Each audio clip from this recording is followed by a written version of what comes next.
Ever wonder how ballerinas manage to dance on the tips of their toes? It takes years of training, remarkable skill, and special ballet slippers. These toe shoes are handmade in what's truly a manufacturing pas de deux, a graceful pairing of traditional methods and modern materials. They sew the toe shoe's exterior from 3 pieces of satin. They cut those pieces using a press equipped with a metal die. It slices through enough fabric at a time to make 4 pairs of shoes. They also cut a pure cotton lining for each piece to protect the dancer's feet from irritation. This V-shaped piece is called the vamp. It'll become the front half of the shoe. The seamstress extends the V by attaching the 2 other satin pieces called the quarter panels. They'll form the back half of the shoe. She sews the ends of the V together, making a heel seam, which she reinforces with a rayon ribbon. Then she feeds the same type of ribbon through a special machine that folds it in half over a drawstring. She stitches it to the top perimeter of the shoe.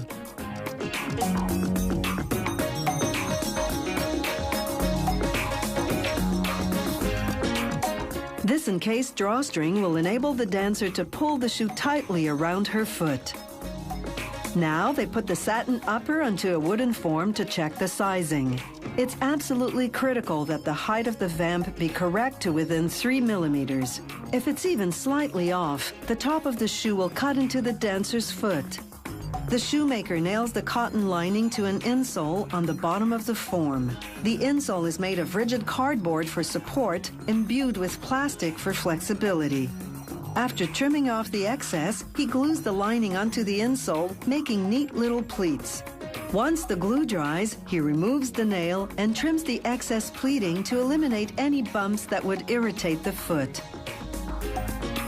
Now they sculpt the toe box, the hard encasing inside the tip of the shoe. It's made of papier-mâché, only instead of paper and paste, they use fabric and paste. Then they soften up a piece of resin-coated cotton in water and apply it on top.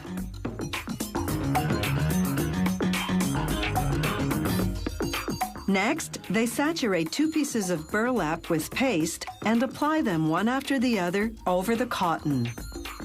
The paste is made of flour, water, starches, and a rubber and plastic-based resin that hardens to a semi-flexible state.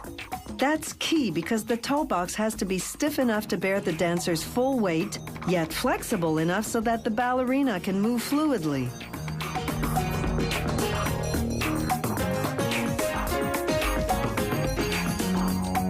Now the final layer of fabric, a piece of pure cotton. They wrap the toe box in plastic wrap to keep the hammer clean as they square off the front, creating what's known as the platform. Then they press the toe box onto a piece of marble to make it completely flat. They verify that the platform is perfectly square. If not, the ballerina will topple over. After letting the toe box dry for 24 hours, they glue the lining over it with contact cement. They trim off the excess, then glue the satin over the lining, forming delicate pleats. They use lighter glue this time because contact cement would stain the fabric.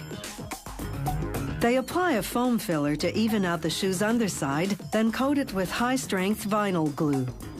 They apply the same glue to a sole, then leave both to air dry. 24 hours later, they put them on a heater set to 93 degrees Celsius. This reactivates the dried glue in about half a minute.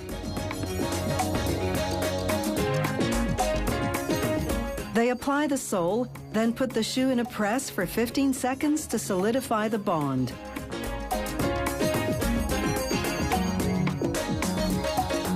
Now they can remove the shoe from the form.